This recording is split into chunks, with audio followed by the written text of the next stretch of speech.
Yo, what is going on, guys? Hope you're doing well. I'm not doing too bad myself. I've got a video here from Cosmic Verse titled The Loneliness Epidemic in Women. Now, not to waste any of your time, let's get to the video. Y'all, the dating scene, okay, in 2025, fuck this. I don't want to do this. What? I think hookup culture has just fried everyone's fucking brains. Like, they don't know what a healthy relationship is supposed to look like, and also don't fucking want a relationship. Like, what the fuck is up with situationships, y'all? I'm sorry. Not me. I'm a lover girl till I die. I just don't understand. Do we not want to be in long-term committed relationships anymore? Is commitment too hard? I hate it. Being single right now, kill myself. Madam, there are men out there who are willing to give lifelong commitment. There are men out there who desire love, but because of the actions of modern women, men have opted out of the dating scene and they no longer want to commit to a lifelong relationship.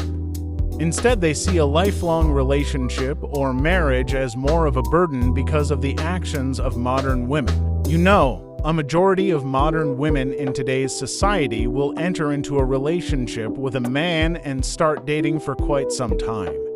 At some time later in the relationship, she cheats on that man with another man just for the fun of it.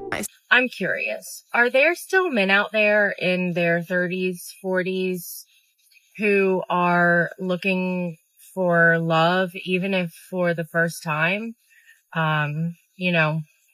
Or women in their mid-30s, have you guys had luck finding, love and happiness and being able to start a family after your mid-30s? I'm coming up on 36 and really losing hope that my dream of having a happy family is ever going to come true. Let me know. Madam, there are men in their 30s and 40s who are looking for love and commitment.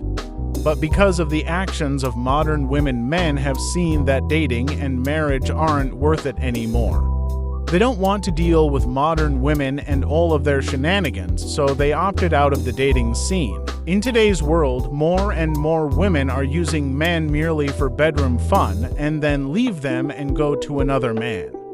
Their relationship is merely transactional. In today's society, majority of women are the ones initiating most of the divorces, which leaves the men with a huge loss. You have women who get into relationship with men and start dating. Then later they get married, and then afterwards that woman divorces the man. And if that man hasn't signed a prenup, then that woman would own half of what that man has. A variety of women have done this, which resulted in a huge loss for the man. And men have seen this, and they have decided to stay single because they can see that marriage isn't worth it anymore, and so men don't want to deal with that. I was hanging out with my friend yesterday, and we were talking about dating, and she was telling me how she's so frustrated with dating and with men, and she's just so over it. And she's 27, she's gorgeous, and I'm not just saying that because she's my friend. She's just objectively beautiful. She's from Brazil, she's sweet, she works out a lot, she's super fit. She's just had so many disappointing experiences over the last couple years. Like, she feels like guys just don't take her seriously for some reason. Like, they think it's okay to just treat her casually, even though she tells them up front she only is interested in something serious. She's not interested in anything casual. And some guys are just actually dumb. They don't know how to behave. On some of the dates, she'll offer to pay or split something just to see how they react. Any gentleman is not going to accept that offer. He's not going to let the woman pay on at least the first handful of dates. And some of these guys will just let her pay. They'll just be like, yeah, go ahead. You can pay for that. Yeah, pay for that. I'm sorry. He was just in the mindset of I've just been so disappointed by so many of these guys. I just don't even want to try anymore. Madam, a man not paying for the first date doesn't make him less of a man. In the first date, the man and the woman are starting to get to know each other. There is nothing wrong with the woman paying for the first date.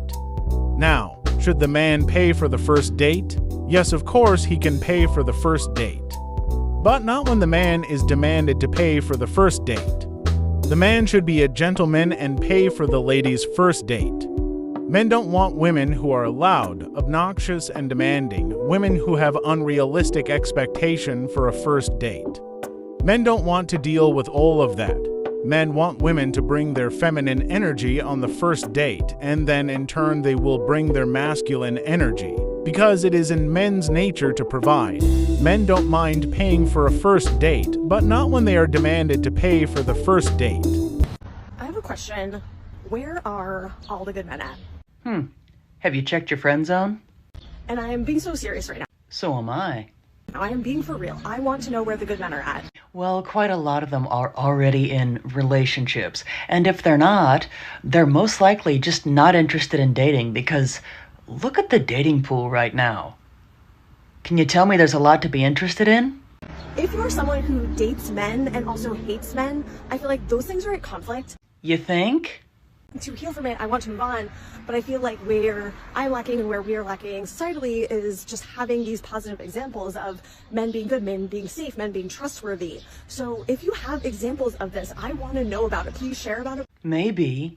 Open your eyes and realize that good men are actually everywhere, and they far outnumber the bad men.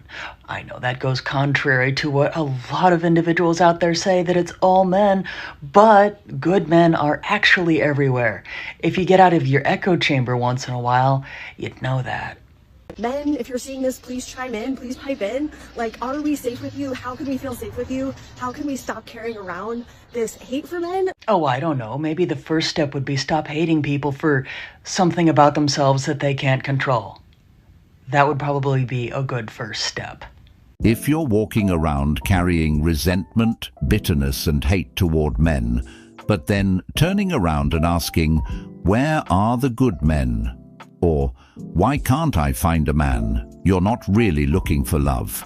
You're looking for someone to fix wounds they didn't cause, and that's not fair. At that point, the better thing to do is to step back, go heal, and maybe even seek therapy. Because what you're projecting into the world is exactly what you're attracting back. A lot of modern women today are operating from a place of deep-rooted toxicity and unhealed trauma. They're emotionally wounded, guarded, and sometimes even combative, and they bring all that baggage into dating, expecting men to just accept it and deal with it. You can't demand love, commitment, and high-value treatment while simultaneously seeing men as the enemy. That contradiction is why many women are stuck. They're broken. In today's society, women like to antagonize men and see them as these evil beings who just want to use them. You know, women would leave the good man they say they want and go after the Chad, the guy who doesn't give them any attention or the time of day. They chase after such a man because they have a high status and he makes things exciting for them. They think that the good man who is willing to give them commitment, whom the left in the friend zone, is boring, and so women chase after the bad boy who would make things exciting for them. These women chase after this type of guy, expecting commitment from them. But then they get shocked when they find out that these guys were just using them for some bedroom fun and have moved on to another woman. Women have to understand that type of man has multiple options of women, so they shouldn't expect commitment from them. Then after getting used by these men, the women would blame all men for what happened to them, but they were the ones who chose such men. Trips and dinners are not providing, and I don't consider them nothing from a man. I'm not really grateful for going for nice trips and dinners with men. I don't feel like they did something for me. He did it for himself. He wanted to go with a beautiful woman, so he went and he invited me. It's a gift for him that he can be in my presence. What? It's not a gift for me. What I value and appreciate in men when they are doing something for me that doesn't directly benefit them. Okay, it's nice to go on a nice trip and whatever, but truly when I consider him a provider, someone who adds value to my life, is when he's doing things for me that make my life easier, that help me, that make me glow, that make me happy, like a gift, taking care of my expenses, that kind of things. Men will take women for trips for themselves. Madam, in a romantic relationship, it's not just about the man providing value to your life, but you should also bring value to his life. In a romantic relationship, you both provide value to each other's lives, and at times you prioritize your partner's needs and not your own selfishness. Ladies, correct me if I'm wrong. I don't know if I'm the only one that thinks like this, but tell me if I'm wrong. Automatically, when there's something going on wrong with the house, I gotta fix something, or with my car, I just call up a guy and I'm like, hey, I need help with this. Because you're a guy, you're a man, right? So automatically it registers into my head that every man knows how to fix stuff, but they don't. And it's like, what's the point of being a man if you don't know how to fix this? Like something with my dryer or my dishwasher or my AC or a tire. Because if you call me up and say, hey, how do I fix my daughter's hair? Hey, what's the best perfume for this? Or hey, anything girly, I'm going to help you out. I'm going to answer you. But if you can't fix something, it's like, what's the point of being a man? Maybe it's just me. Correct me if I'm wrong. This woman just basically wants to use men to do things for her. She's basically saying that men are useless if they don't know how to fix things. A man's value isn't based on whether they know how to fix things. This woman isn't looking for love, she's just looking for a handy man that will do things for her that she doesn't want to do herself. I'm so tired of hearing about the male loneliness epidemic, so let's talk about the female loneliness epidemic, because we're experiencing one too. The one where men treat you like you're some fantasy object, and the moment they realize you're an actual human being with thoughts, feelings, and emotions, they're gone. Or when they want you for your body, but never have any intention of actually getting to know it or respecting it. Or when they want you for your emotional intelligence, even though they have no intention of ever reciprocating it. Or when they want you for what you can do for them, but they don't want you for who you are. That's loneliness. Crying yourself to sleep every night next to a partner who claims to love you even though his actions never follow his words, that's loneliness. But madam, women are the ones that choose those types of guys, and when they are used by these types of men, they just blame all men for her predicament. There are good men out there who would love you and give you commitment for the rest of your life. Those types of men will not see you as a sex object, but will treat you with love and care. Ladies, the more money you start to make, the harder it's going to be for you to find a partner, because we as women like to date up. Usually we want someone who makes the same amount of money as us or more, whereas men usually date down. They are not hypergamous like we are. So a guy who's making the same amount of cash as you or more will usually have no issue dating a Starbucks barista if she's super cute and makes him feel like the biggest man on campus. You probably are not going to date a Starbucks barista, let's be real. So this can mean that your dating pool is smaller. Also, you're competing with women who are probably younger than you, because to get to the point you've gotten to financially takes time. And they're more malleable, easily impressed, they're more in their feminine energy, maybe they're pretty. So you have a lot more competition as well. What this woman is saying is absolutely true. Women date men that are better than them, whereas the men have no problem dating a woman who is lower than they are. If he does not want to pay for a date, then for him, you're not worth courting. Let me tell you, ladies, because men, for their dream woman, for the woman that they really want, they will pay for everything. They will offer her the world. That's what they want. They want to make you happy. They want to provide. That's their provider essence. If he wants to pay 50-50, if he does not want to do this, that means that he does not value you. And why would you want a man like this? No, just don't accept it. You say, our values don't align. Bye. Like, that's it. You don't need to elaborate on this. You don't need to convince him. You can just say, okay, I respect your choice and I respect that we have different values and different ideas, but this is not what I'm looking for. So again, a man should pay for the first date when he's taking a woman out, but not when it's demanded of a man to pay. The man wants to pay for the first date out of his own free will, not because he's being forced to do so. I'm 25 and I've never had a boyfriend, and I don't think anyone has ever been romantically interested in me. And it's great seeing, like, on TikTok or Instagram, all these people that are so loved up and all these couple posts, and I'm like, yay, I'm so happy for you, like, that's so sweet, but then also so sad because I've never had that. And as much as I want that, sometimes I feel like, when is it ever going to happen for me? And same with, I see friends and they tell me about their relationships and how they're progressing, or they're getting engaged and getting married and buying a house and starting a family. And I am genuinely happy for them, but also so sad at the same time that, and almost, I don't want to say jealous, but almost jealous that I don't have that, and I don't know when I'm going to find that or how long it will be. So if there's anyone else out there on TikTok, which I'm sure there is, you're not alone. I understand that there are some women who have never been in a relationship, and seeing your friend starting families stings. But most of the time it's the women's fault for not being in a serious relationship, because women have more options than men when it comes to dating.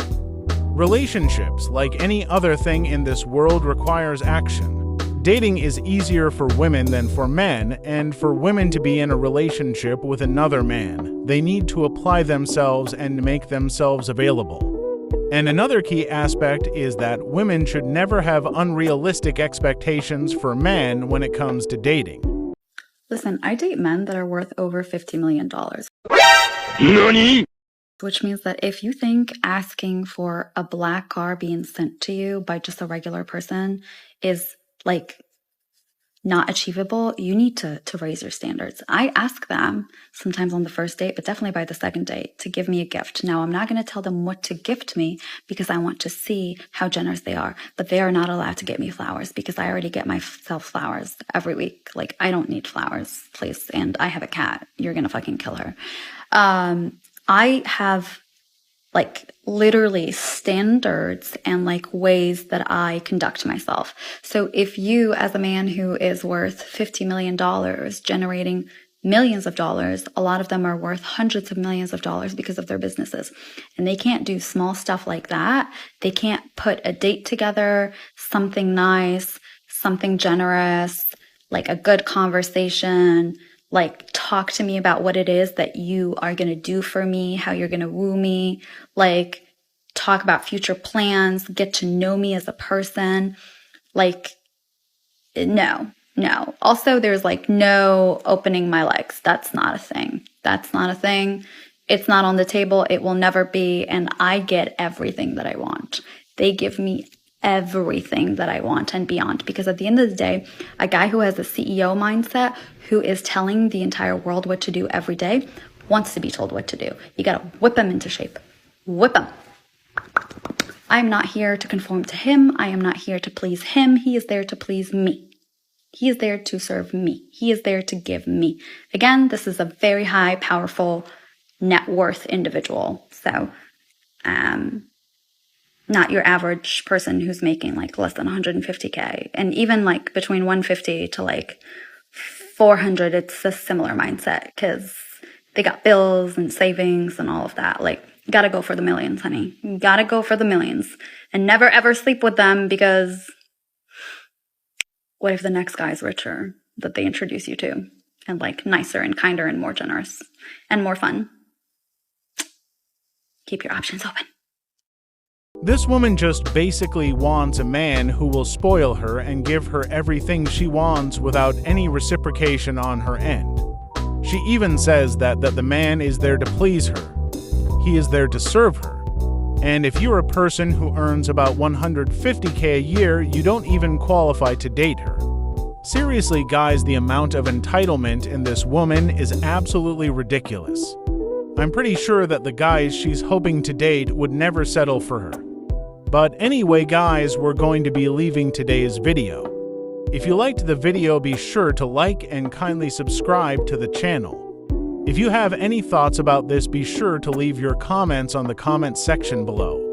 And have a wonderful day, and stay tuned for more.